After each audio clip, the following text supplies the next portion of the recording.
খুলনা সদর থানা, মেট্রোপলিটন এলাকার সদর থানাধীন এলাকার নাম হচ্ছে মতলবের মোড়।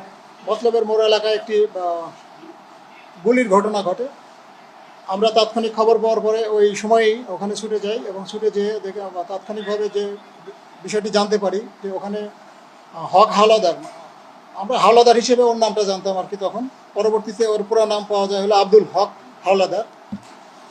তাকে গুলি, কে বা কারা কোনো এক সন্ত্রাসীরা গুলি করেছে এবং সেখানে একটা নাম আসে যে রুবেলকে একজন পথচারী দেখেছিল, রুবেল নামে একজন, এবং তার সাথে আরও অজ্ঞাত একজন সদস্য ছিল। তারা তাকে গুলি করে পালিয়ে যায় মোটরসাইকেলে।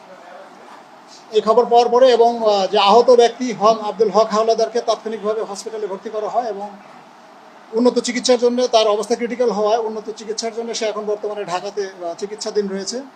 তার পরিবার পরিজন সেখানে অবস্থান করছেন। এরপরেও আমরা এই ঘটনার রহস্য উদ্ঘাটনের লক্ষ্যে আশেপাশের বিভিন্নভাবে চেষ্টা করি যে কে বা কারা মোটরসাইকেলে এসেছিল, আশেপাশে কোনো সিসিটিভি ফুটেজ রয়েছে কিনা। সেই বিষয়গুলো আমরা চেষ্টা করতে গিয়ে একটা সিসিটিভি ফুটেজে তাদের লক্ষ্য আমরা আইডেন্টিফাই করি। সেই আইডেন্টিফাই করার পরে তাকে গ্রেফতারের লক্ষ্যে আমরা অভিযান প্রতিনিয়তই অব্যাহত রেখেছিলাম।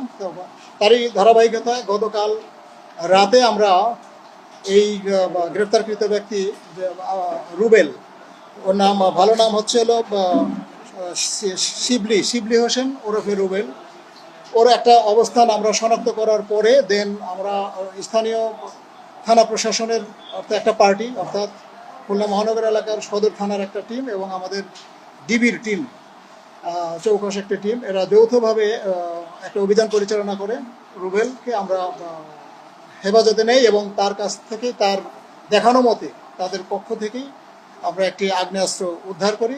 অস্ত্রটার সচল অস্ত্র এবং একটি ম্যাগাজিন, সেই সাথে একটি কার্তুজ, সতেজ তাজা কার্তুজ সহ আমরা তাকে গ্রেপ্তার করতে সক্ষম হই।